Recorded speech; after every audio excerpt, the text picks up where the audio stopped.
First of all, I want to thank all the sponsors that have got involved with this Time Attack adventure. So we got Evergreen Woodwork, an Axminster-based bespoke woodwork company. We got Mr. Nobody, if you know, you know. We got my friend Andy Bowles, the mobile mechanic. He's based in Bristol. We've got Beta Boys, which is a Lancia Beta parts specialist. We've got Tuxie, another Axminster-based company, specialist in custom Piaggio apes. They build one-of-a-kind apes built to customers' specification for all different purposes. We've got Pro XL, supplier of automotive paint products. There's lots of Pro XL products used on this car and on the Mini.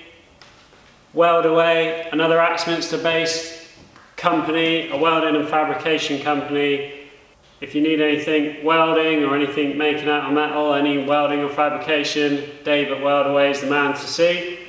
We've got long-term channel sponsor Extreme Plasma, and we've got R&H Signs, who you've obviously already seen. Harvey did an amazing job of getting all these graphics on, and he made quick work of transforming the car into looking a bit more like a race car. And last but not least, we've got the title sponsor, Fabco, supplier of stainless steel exhaust parts. If you're into making your own exhaust manifolds or any stainless steel tube fabrication, then Fabco is going to be the place to get all your parts from. Adam from Fabco is a talented fabricator himself, and he's currently undertaking a few different classic British projects that are all very interesting, and he documents it all on YouTube. So I'll put a link to his YouTube channel in the description. So I think the car's looking awesome, and it's great to be representing these companies on something that I've built, and I wouldn't be doing this event if it wasn't for their help. So I do really appreciate it. So we set off to Brands Hatch really early, and we ended up getting there really early. I was one of the first Time Attack competitors to arrive, and everyone in Time Attack got allocated a garage So I was in a garage with Ilya in the Clio, Eden in the Micra, but he wasn't in the Micra, he was in a Civic, and a chap called Andy Gray in a S14. Andy's currently leading the Retro Championship. So we got everything set up, unloaded the car, parked the trailer up, and then went for a walk around the track. And the first thing that I became aware of is how steep all the hills are on the track. When you watch it on videos or watch it on computer games, you don't get any idea of how steep the hills and the banks are. Some of the hills are like quite difficult to walk up, they're that steep. Then we cooked some dinner and got set up for the evening with the new beds in the van turning out to be a massive improvement. So Sunday started with signing on first thing in the morning and then scrutineering, which the car passed after a little alteration to my seat belts and a couple of little things that were picked up, but nothing major. Then the warm-up session started at 10 o'clock.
Still just learning the track, never been to Brands before, so I did a 59 something second lap in the warm-up, which I actually was quite happy with. I'd been told that anything under a minute was sort of half decent around Brands Hatch, so I thought just for a warm-up I wasn't really pushing, or I was just trying to learn the track and not crash into anyone. So that was alright. So before the next practice session, I'd got loads of advice from fellow competitors about lines around the track, and everyone was really helpful, really friendly. Had a chap called AJ helping me out, doing my tyre pressures and just keeping me updated on times for the whole day, so that was much appreciated. So the second practice I went out and it actually seemed a bit more hectic than the warm-up.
managed to go a second quicker in the practice and did a 58, but I'd set myself a goal of a 56, which I thought was doable.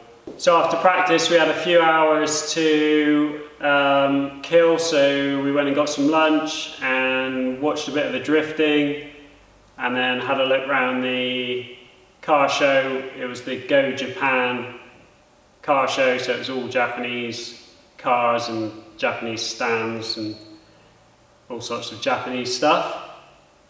So then I went out for qualifying, and I was still really struggling with Paddock Hill Bend, which is the bend at the end of the straight, which is it's a really scary corner. You've got a bump in the braking area, which sort of makes the car go light, and then the track just drops away and sort of drops down a hill round to the right. And it's just every time I would come into it, I'd think I'd braked too late and then realise I'd actually braked too early. And it's just a really scary corner, and pretty much every time I was taking that corner I was ending up in a different place, and never really felt like I was getting anywhere with it. But I managed to knock another second off, got 57.2. So I was getting closer to my 56 goal, but I still felt like there was loads of places I could improve on the track.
So then it was time for the final, and I'd been told to try turning in later into Paddock Hill Bend. So first quick lap I did, immediately I felt like that was a much better way of doing it, and that lap I came round in a 57 flat.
So then when I got round to doing another clear, quick lap, had another good run around Paddock Hill, turning in a bit later, and then by the time I got onto the second straight, which is Cooper's Straight, I had 2 green lights up on the lap timer, which each green light's 0.2 of a second, so I was 0.4 up on my 57 flat, so I knew I had the 56 in the bag. and then I got up towards the last corner and there was 2 cars, both looked like on cool down laps, and I had to back out of that.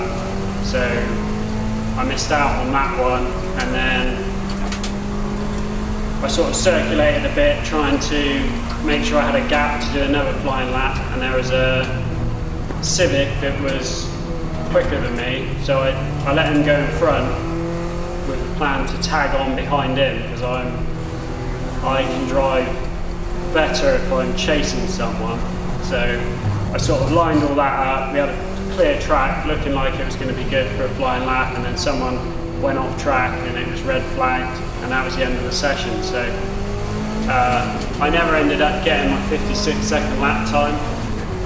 So I ended up with a 57.02, which put me in 3rd place in the Classic and Retro class.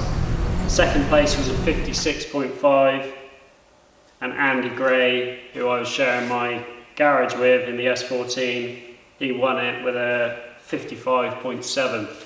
So overall, my first experience of time attack was really good.